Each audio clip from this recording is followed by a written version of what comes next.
My mother-in-law threw out my things because she didn't want a daughter-in-law who planned to give birth at her parents' house. She dragged me out of the house while I was still in my pajamas, not even letting me put on my shoes.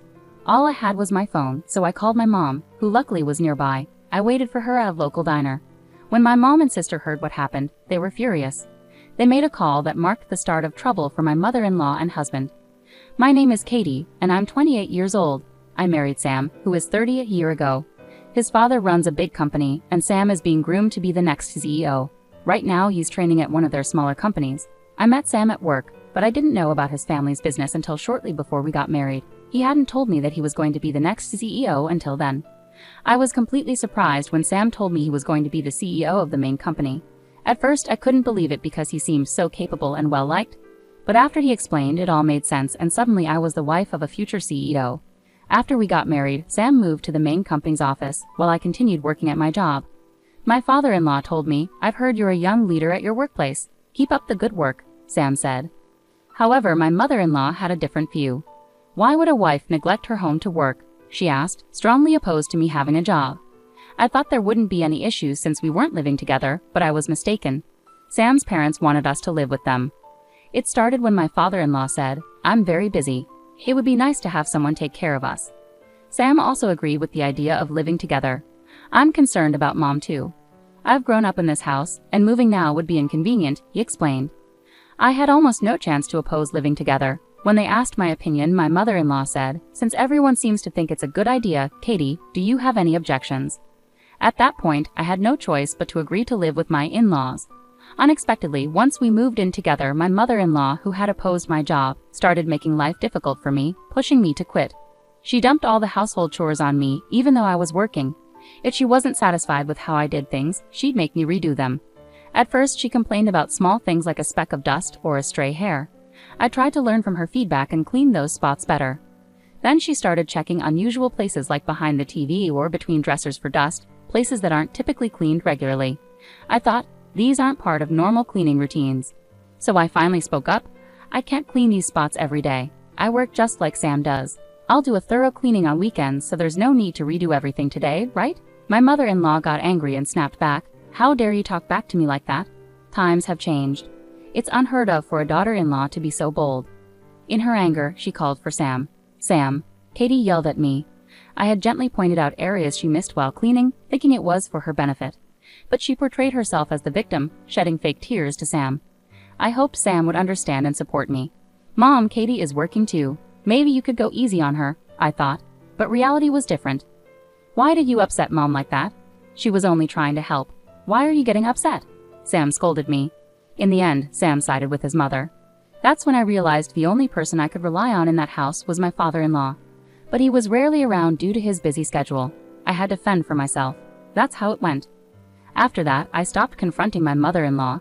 It didn't matter what I said. She would always tell Sam, and I would end up feeling down. It seemed better just to quietly listen to her. That's the approach I started to take, knowing Sam wouldn't support me. It was the only way to have some peace in that house. I lived like this for a year, but then I started feeling unwell and decided to see a doctor. It turned out I wasn't just sick, I was pregnant. I wondered how my in-laws would react to the news. With a glimmer of hope, I first told my husband. "You know how I've been feeling off lately. I went to the doctor, and guess what? I'm pregnant," I said. "Wow, that's great. So I'm going to be a dad, huh? Can't wait. Do we know the gender yet?" Sam exclaimed. "Not yet. Does it matter to you?" I asked. "Of course it does. It has to be a boy," Sam replied. As I suspected, Sam was his parents' only child. I had a feeling that having a boy might be important for someone to take over the family business. What if it turns out to be a girl? I started to worry about how the baby's gender might be received. "Don't worry, I'm sure it's a boy," Sam reassured me. But I wasn't so confident. We decided to tell his parents only after finding out the gender. Eventually, we learned it was a girl. I was thrilled, though I had no intention of discriminating based on gender. Sam, however, reacted differently. "What?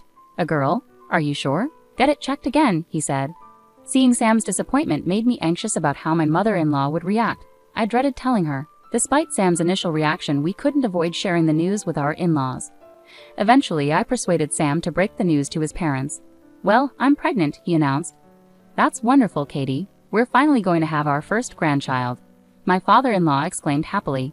My mother-in-law, however, asked right away, "So, what's the gender?" With hesitation I replied, "It's a girl." "A girl, huh? I hope she's as lovely as you, Katie," my father-in-law responded warmly, seemingly unconcerned about the gender. But my mother-in-law couldn't hide her disappointment. "A girl? Not a boy? It has to be a boy for it to make sense for Sam," she muttered. I was shocked to hear her say that, but my father-in-law quickly intervened. "Honey, why would you say that? Whether it's a boy or a girl, they're still our grandchild. Can't you just be happy?" After my father-in-law scolded her, my mother-in-law seemed a bit down, but I knew it wouldn't last long. Sure enough, as soon as he left for work, she confronted me. "Just because you're pregnant doesn't mean you can slack off on the housework. You're not planning to quit your job, are you? If not, keep up with your chores. Pregnancy isn't an illness, you know." Hearing pregnancy isn't an illness from another woman, especially one who had given birth herself, surprised me. It made me question if staying here was the right choice for having my child. My family's home is about a 3-hour train ride away. My dad passed away early and now my mom and older sister live there together. Maybe if I explain everything to them, they might let me stay with them. I started to feel that giving birth at my in-laws' place might not be the safest option and remembered my family's home could be a better choice. I decided to contact my mom right away. "Mom, it's me, Katie. What's up?" "It's rare for you to call. I'm pregnant and I was wondering if I could come home to give birth." "You're pregnant? You should have told us earlier. Congratulations. Come home for the delivery, of course, that's fine. But have you gotten permission from your in-laws?" "Well, not yet. If you discuss it properly and they agree, I don't mind at all."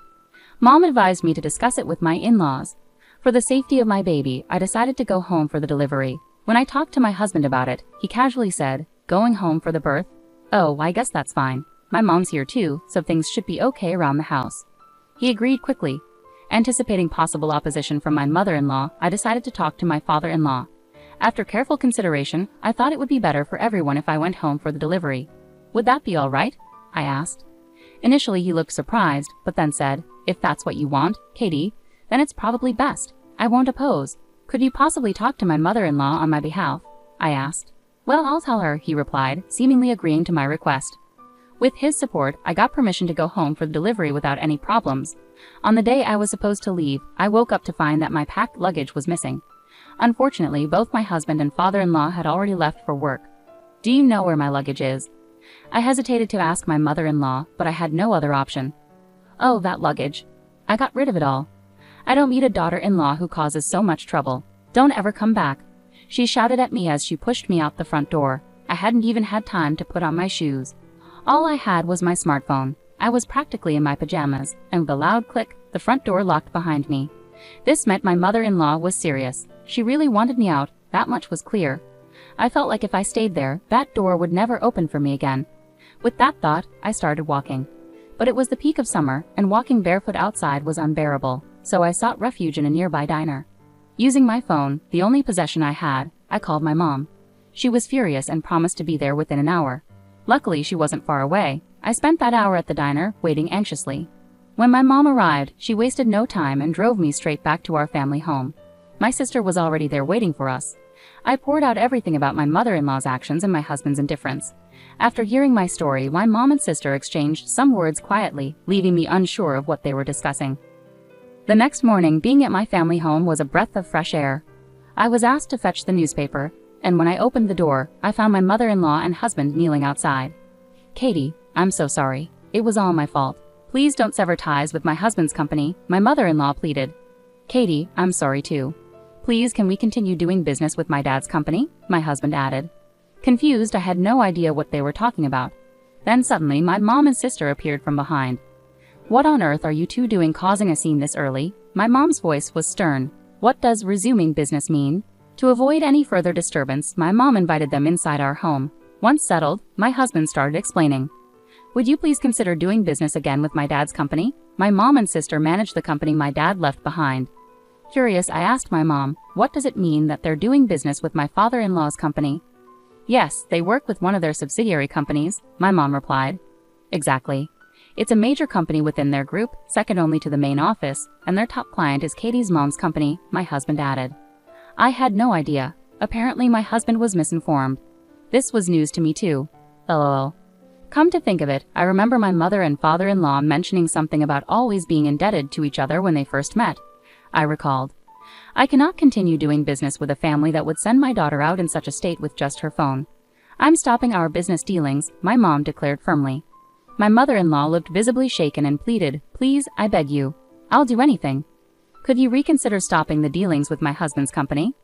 At that moment, my sister chimed in with a smirk. "You said you'd do anything, right? So you'll agree to Katie's divorce, and naturally you'll pay alimony and child support, right?"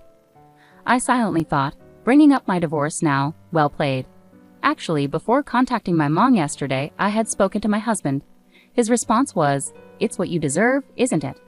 I found myself agreeing with my mom's decision. I no longer had any remaining affection for him. I would have brought up divorce anyway if my sister hadn't. But thanks to her timing, the conversation seemed to be turning in our favor. My mother-in-law then asked reluctantly, "Yes, even if it means agreeing to a divorce, will you resume business with my husband's company?"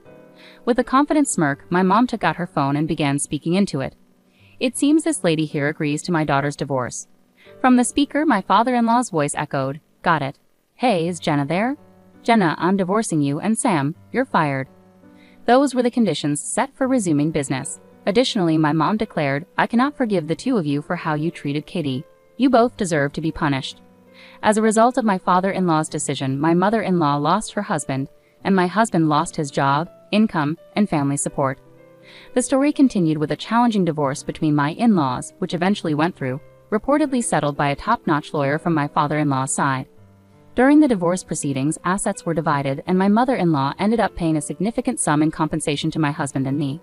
I, too, went through with the divorce. Living harmoniously with a husband who only followed his mother's wishes was no longer an option for me. I received compensation for the pain caused by my mother-in-law and husband, along with child support for our unborn child. They paid a significant amount from their savings but had to take on debt. With my father-in-law and mom's influence, my husband struggled to find a new job and eventually had to switch careers. He quickly moved into customer service, but underestimated the role and faced numerous complaints, leading to his swift termination. Now he's living with his mom and barely scraping by with daily wage jobs. My mother-in-law and husband, once accustomed to a lavish lifestyle thanks to my father-in-law, now reside in a small one-bedroom apartment. Their once close relationship has soured, and they argue frequently. As for my ex-mother-in-law and ex-husband, I wonder if there's any hope or joy left in their lives. Meanwhile, I safely gave birth at home to a healthy baby girl. With the support of my mom and sister, I plan to focus on raising her. Once things settle down, I'm thinking of working at my mom's company. I did inform my ex-husband about our daughter's birth, but there hasn't been any follow-up from him. It seems he doesn't care much. All I expect from him is to ensure he pays child support. I have no intention of letting him see our daughter for the rest of her life. From now on, my focus is moving forward and living a fulfilling life with my daughter, supported by those around us.